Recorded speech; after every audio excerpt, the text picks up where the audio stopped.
Hello everyone, heads hotel stocks में एक बार फिर बहुत बहुत स्वागत है। फ्रेंड्स, बात कर रहे हैं गोवा कार्बन लिमिटेड के लिए।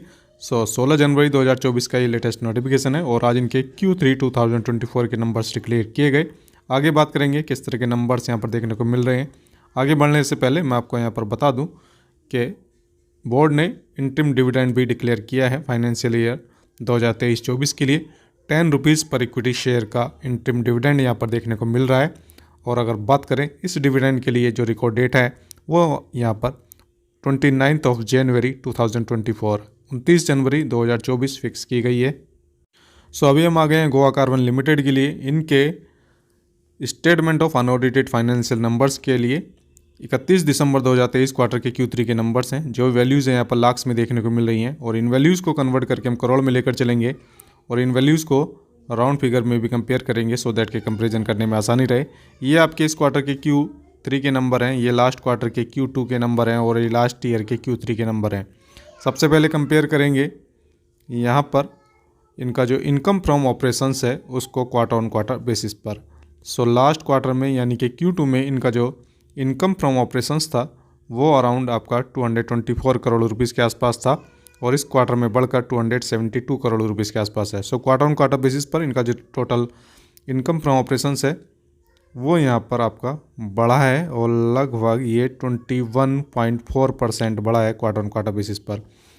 और अगर बात करें इसी इनकम फ्रॉम ऑपरेशंस के लिए ईयर ऑन ईयर बेसिस पर, लास्ट ईयर के Q3 में इनका जो इनकम फ्रॉम ऑपरेशंस जनरेट हुआ था वो अराउंड 417 करोड़ रुपीज़ के आसपास था और इस क्वार्टर में 272 करोड़ रुपीज़ के आसपास है।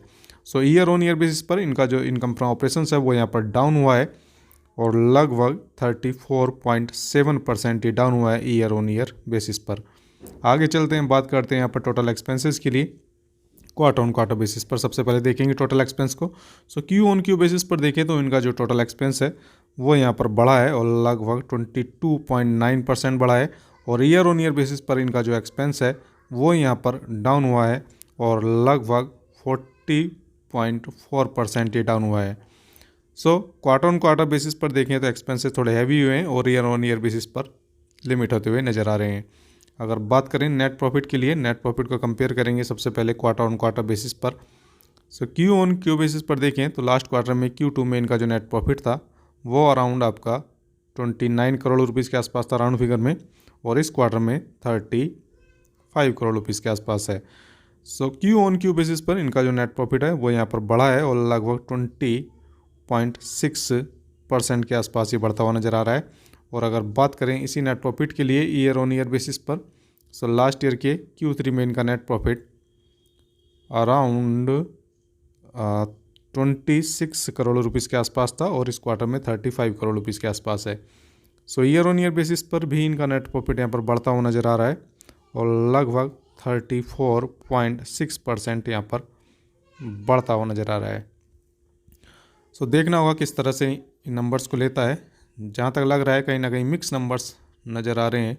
और अगर बात करें EPS अर्निंग पर शेयर की तो EPS ऑब्वियसली यहाँ पर बढ़ता हुआ आप देखेंगे क्योंकि नेट प्रॉफिट बढ़ा है क्वार्टर ऑन क्वार्टर बेसिस पर भी और ईयर ऑन ईयर बेसिस पर भी। और फ्रेंड्स, अपनी स्टडी जरूर करें, डिटेल्ड स्टडी करें और फ्रेंड्स बने रहिए हमारे साथ। बहुत बहुत